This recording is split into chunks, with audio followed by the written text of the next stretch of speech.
సభా సరస్వతికి నమస్కారము. నేను దాదాపు 3 దశాబ్దాలుగా ఉన్నత పాఠశాలలో తెలుగు బోధన చేస్తూ ఉన్నాను. అనేక మంది రచయితల పుస్తకాలు చదివాము. చెప్పాల్సి వచ్చింది కాబట్టి చదవాల్సినటువంటి పరిస్థితులు కూడా ఏర్పడ్డాయి. ఇందులో కందుకూరి వీరేశలింగం చరిత్ర చదివినప్పుడు, ఆయన ఆత్మకథ చదివినప్పుడు, ఆయన తన రచనలో ఏదైతే చెప్పినాడో జీవితంలో కూడా అది ఆచరించినాడు. ఆయన సాంఘిక దురాచారాలు, మూఢనమ్మకాలపై తిరుగుబాటు తన రచనలన్నీ చూస్తే అవే కనిపిస్తాయి.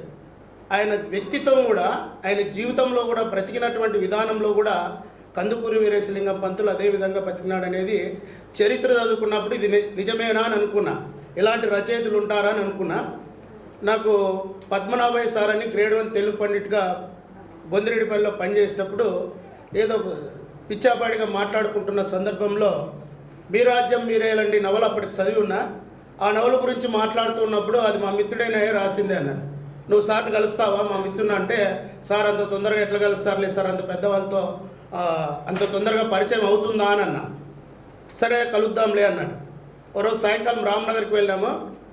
సారు ఎక్కడో నేను చాలా గంటల తరబడి వెయిట్ చేయలేమో, ఆయన కోసం ఎక్కడికి వెళ్ళాలో రహస్యంగా కలుస్తారేమో నేను అనుకున్నాను. రామ్నగర్కి వచ్చినారు, టీ కోట్లో కూర్చున్నారు, టీ తాగినాము. 2 బిస్కెట్లు తీసురా పిల్లోడు అన్నాడు. అందులో కుక్క వచ్చింది సార్ పక్కన కుక్క ఉంది. టీ తాగినాము. ఆ కుక్క 2 బిస్కెట్లు తెచ్చినాము. అప్పుడు ఎవరప్పా నువ్వు అని పరిచయం చేశాను. నన్ను నేను పరిచయం చేసుకున్నాను. నేను తెలుగు ఉపాధ్యాయుడు సార్, ఓ చిన్న సంఘంలో పనిచేస్తూ ఉన్నాను అని చెప్పిన. ఆ రోజు నుంచి సార్తో కానీ, జూపల్లి ప్రేమ్చంద్ సార్తో కానీ, చిలుకూరి దేవపుత్ర సార్తో కానీ, మల్లెల నరసింహమూర్తి సారు, ఇలాంటి వారితో అప్పుడప్పుడు వాళ్ళతో సన్నిహితంగా వాళ్ళు మాట్లాడేటప్పుడు వాళ్ళ చర్చల్లో పాల్గొనేవాడిని. అంటే నేను మాట్లాడేవాడిని కాదు, వినేవాడిని. నాకు అప్పుడప్పుడు కొన్ని సూచనలు సలహాలు చేస్తూ ఉండేవాళ్ళు. అంటే బండి నారాయణ స్వామి గారు తన రచనల్లో ఏదైతే చెప్పినాడో ఆయన వ్యక్తిత్వంగా జీవన విధానం కూడా ఆ విధంగానే ఉంది. నిరాడంబరమైనటువంటి జీవితాన్ని గడుపుతూ తన మాటలు ఏవైతే స్వేచ్ఛగా నిర్భయంగా సమాజానికి చెప్తాడో స్వేచ్ఛగా సమాజంలో తిరుగుతూనే ఉన్నాడు. సమాజంలో తిరుగుతూ నిర్భయంగా మాటలు చెప్తున్నాడు. ఎక్కడ కూడా రహస్యంగా జీవనం విధానం లేదు, తన మాటల్లోనూ తేడా లేదు. అందుకే కందుకూరి వీరేశలింగం చరిత్ర చదివినప్పుడు ఆయన నిజమా అనుకునేటువంటి వాడిని ఈయన చూసిన తర్వాత, ఈయన పుస్తకాలు చదివిన తర్వాత ఓహో కందుకూరి వీరేశలింగం కూడా బ్రతికి ఉండవచ్చు సార్లాగా అని నాకు ఒక నమ్మకం. అయితే సారం చూసి కందుకూరి వీరేశలింగం మీద నమ్మకం కుదిరింది నాకు ఖచ్చితంగా. అది చదువుకున్న పుస్తకాల్లో సార్ నేను ప్రాక్టికల్గా చూసిన సార్ తోటి. సో తన స్వేచ్ఛాయుతమైనటువంటి భావాలను స్వేచ్ఛగా తెలియజేస్తూ స్వేచ్ఛగా సమాజంలో జీవించడం అనేది చాలా కష్టమైనటువంటి పని. సారు ప్రత్యక్షంగా మన కళ్ళ ముందుటే తిరుగుతూ ఉన్నాడు, కళ్ళ ముందుటే తమ అభిప్రాయాలు చెప్తున్నారు. ఇంకా విమర్శకులు అనేది సర్వసాధారణం.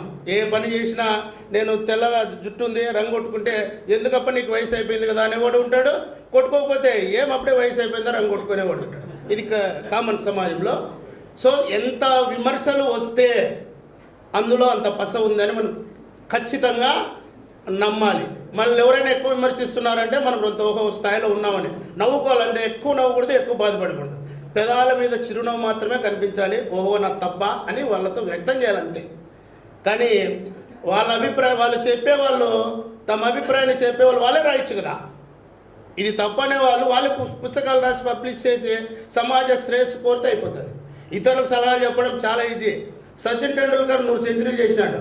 వాడు కూడా అవుట్ అయినప్పుడు అసలు బ్యాట్ పట్టుకునే రాని వాళ్ళు కూడా ఏం చెప్తారంటే ఆ బాల్ని ఇట్లాడింటే బాగుండే అని చెప్తారు కింద కూర్చొని టీవీలో చూసుకుంటూ. అసలు బ్యాట్ పట్టుకోవడానికి రాదు. సో సమాజంలో ఇలాంటి ఉంటాయి. అయితే దీని మీద ఎన్ని విమర్శలు వచ్చినా కూడా అది అంత గొప్పగా నవల ఉంది. ఇంకా నవలనైతే నేను చదవలేదు. సార్ రాసిన మీ రాజ్యం మీరేలండి, 2 కళల దేశం, సప్తభూమి 3 నవలు చదివినాను. 2 కళల దేశం నవలు చదివి సార్ నాకు అది అర్థం కాలేదు సార్ అని సార్ దగ్గర పోయి, పిల్లోడా నువ్వు ఇంకా అంత అది ఫిలాసఫికల్ నవల, కొంచెము ఇంకొకసారి చదువు, ఇప్పుడే నీకు అర్థం కాదు, కొంత వయసు అయిన తర్వాత అర్థమవుతుంది అని కూడా చెప్పేసాను. నేను కూడా నిర్భయంగా సార్ తోటి నా అభిప్రాయం చెప్పేస్తాను. ఆ విధంగా నాకు సూచనలు సలహాలు అందజేస్తూ నేను అంత ఒక ఉపాధ్యాయ సంఘంలో నాయకుడిగా పనిచేస్తూ ఉన్నా. నాకు సార్ కానీ, చిలుకూరు దేవపుత్ర సార్ కానీ, జూపల్లి ప్రేమచంద్ర సార్ కానీ అనేక విషయాలు సలహాలు సూచనలు ఇచ్చి అనేక కార్యక్రమాలు చేయడంలో కూడా వాళ్ళ వంతు సహకారం అందజేసినారు. ఇప్పుడు ప్రస్తుతానికి తెలుగు పాఠ్యాంశాల్లో మన జిల్లా వాసులకు సంబంధించి డాక్టర్ ఆశావాది ప్రకాష్ రావు గారి పాఠ్యాంశం ఒకటి ఉంది, సింగంనేని సారు పయనం కథ ఉంది, తర్వాత చిలుకూరు దేవపుత్ర సారు మమకారం అనేటువంటి పాఠ్యాంశాలు 3 ఉన్నాయి. ఇంకా సార్దోటే బ్యాలెన్స్. రాబోయే రోజుల్లో ఖచ్చితంగా తెలుగు పాఠ్యాంశాల 6 నుంచి 10 తరగతుల్లో ఎక్కడో ఒక చోట ఒక పాఠ్యాంశం ఉండేటట్లు, అతని అభిప్రాయాలు కూడా సమాజంలో చిన్న స్థాయిలో ఉండేటువంటి విద్యార్థులు కూడా తెలుసుకునేటట్లుగా చేయడానికి మా సంఘ పక్షాన శాయశక్తుల కృషి చేస్తానని సందర్భంగా తెలియజేస్తూ ఈ అవకాశం ఇచ్చినందుకు ధన్యవాదాలు అర్పిస్తూ సెలవు.